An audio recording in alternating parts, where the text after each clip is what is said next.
एक बार एक ब्राह्मण को दाह संस्कार के लिए लेकर जा रहे थे तो रास्ते में उसकी विधवा ने तुलसीदास को प्रणाम किया तो तुलसीदास ने उसे सौभाग्यवती कहकर संबोधित किया। सौभाग्यवती का अर्थ है वह महिला जिसका पति जीवित हो। विधवा ने तुलसीदास को बताया कि उसकी पति की अभी अभी मृत्यु हुई है, इसलिए उनकी बात सच नहीं हो सकती। तुलसीदास जी ने कहा कि यह बात उनके ओठों से निकल चुकी है, इसलिए वह उसके पति को जीवित कर देंगे। तुलसीदास जी ने राम का नाम लिया और ब्राह्मण फिर से जीवित हो गया। तभी यह बात सुनकर तुलसीदास मरे हुए इंसान को जीवित कर सकते हैं। अकबर ने उनको बुलाया और चमत्कार दिखाने को कहा। तुलसीदास जी ने कहा कि यह झूठ है, मैं तो केवल राम को जपता हूँ। अकबर बोला कि अगर ऐसा है तो राम को प्रकट करो, हम राम को देखेंगे। तुलसीदास जी ने मना करने पर उसने उन्हें जेल में कैद कर दिया। कैद में तुलसीदास जी ने हनुमान चालीसा की रचना की और इसका जप किया। 40 दिनों के बाद शहर में अचानक बंदरों की एक सेना आई और उन्होंने पूरे शहर में कहर मचा दिया। एक हाफिज ने अकबर को बताया कि यह कैद में बंद उनके चमत्कार से आए हैं। तभी तुलसीदास को कैद से रिहा कर दिया और फरमान दिया कि राम जी के भक्तों को कोई भी परेशान नहीं करेगा।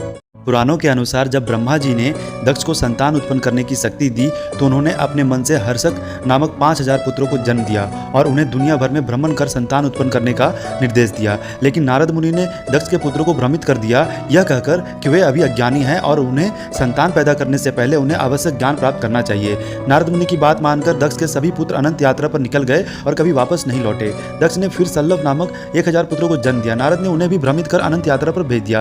तब क्रोधित होकर दक्ष ने नारद को श्राप दिया कि वे भी अनंत काल तक भटकते रहेंगे जैसे उनके पुत्र भटक रहे थे।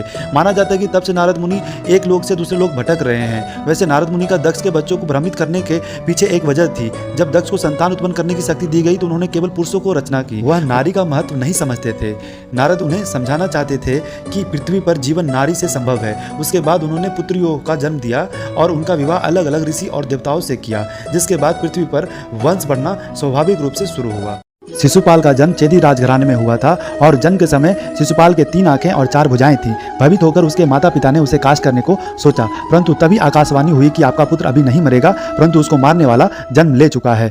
यह सुनकर शिशुपाल के माता पिता चिंतित हो गए और उन्होंने पूछा कि कौन शिशुपाल की हत्या करेगा। आकाश से उत्तर आया कि जिसके गोद में इसके अतिरिक्त भुजाएं गिर जाएंगी और तीसरी आंख गायब हो जाएगी, वही इसका हत्यारा होगा। हत्यारे का पता लगाने के लिए राजा ने दुनिया के सभी राजकुमारों को चेदी बुलाया और उनके गोद में शिशुपाल को बैठाया। अंततः कृष्ण और बलराम आए क्योंकि वे चेदी के रानी के भतीजे थे। जैसे ही कृष्ण ने शिशुपाल को अपनी गोद में रखा, शिशुपाल की अतिरिक्त भुजाएं गिर गईं और तीसरी आंख गायब हो गया। यह देखकर चेदी की रानी को एहसास हुआ कि कृष्ण के हाथ ही शिशुपाल की मृत्यु होगी। उन्होंने कृष्ण से शिशुपाल के अपराधों को क्षमा करने की विनती की। तब भगवान कृष्ण ने अपनी बुआ को शिशुपाल के वध के पहले 100 अपराध माफ करने का वचन दिया, पर शिशुपाल जैसे जैसे बड़ा हुआ 100 अपराध कर दिया। जैसे ही 101वां अपराध किया तो भगवान कृष्ण ने उसका वध कर दिया।